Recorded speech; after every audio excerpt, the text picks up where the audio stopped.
Hello बच्चों, let's see this question. The number of moles of NaOH required to completely react with 20 ml of 0.1 molar NaNH2 PO3 solution and 40 ml of 0.1 molar sodium bicarbonate NaHCO3। तो हमसे कहा गया है जो moles of NaOH है वो बताना है। तो पहले हम, जब हमारे पास क्या क्या सॉल्यूशन गिवन है, एक तो गिवन है Na2 NaH2PO3 और एक क्या गिवन है, सोडियम बाइकार्बोनेट NaHCO3। NaHCO3 दोनों की रिएक्शन में किससे करा रहा हूं? NaOH से करा रहा हूं। किससे करा रहा हूं? NaOH से।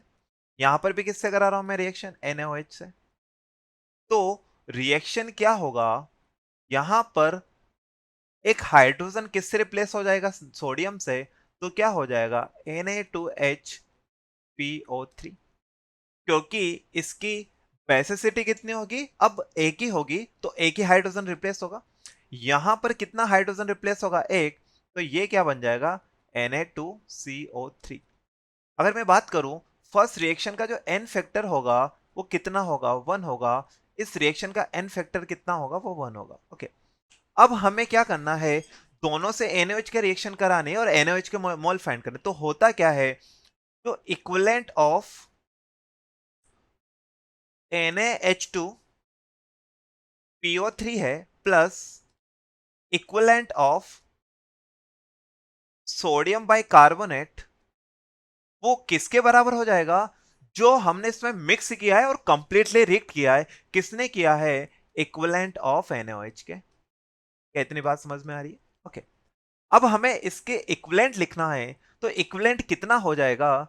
हमारे पास कहा गया है 20 ml सॉल्यूशन है और उसका 0.1 ml है। मैं इस सॉल्यूशन को लीटर में बदल रहा हूं, तो किसका डिवाइड कर रहा हूं? 1000 का।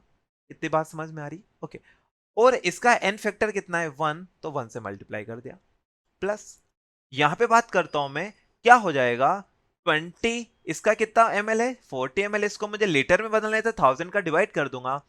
40 into 0.1 divided by 1000।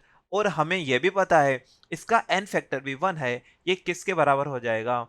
Mall of NaOH के। क्योंकि हमने इक्विवेलेंस ऑफ सोडियम बाइकार्बोनेट और NaH2PO3 क्या लिखे? मोल ही लिखे एक तरह से। चलो, जब मैं इसको सोल्व करता हूं तो ये आएगा 2 इंटू 10⁻³ प्लस ये कितना आएगा? 4 इंटू 10⁻³ इन दोनों को सोल्व करूंगा तो वैल्यू क्या आ जाएगी? मोल ऑफ क्या आ जाएंगे? NaOH। ये वैल्यू कितनी आ जाएगी टोटल? 6 इंटू 10⁻³ ये क्या आ जाएंगे मेरे पास? Mole of NaOH। Mole of NaOH, and this is my correct answer. तो 6 इंटू 10⁻³ कौन से ऑप्शन में? फोर्थ ऑप्शन में। तो option D is A correct. A is wrong option and this will be wrong, and 4 into 10⁻³ will be wrong. This my correct answer will be option number D. Best of luck.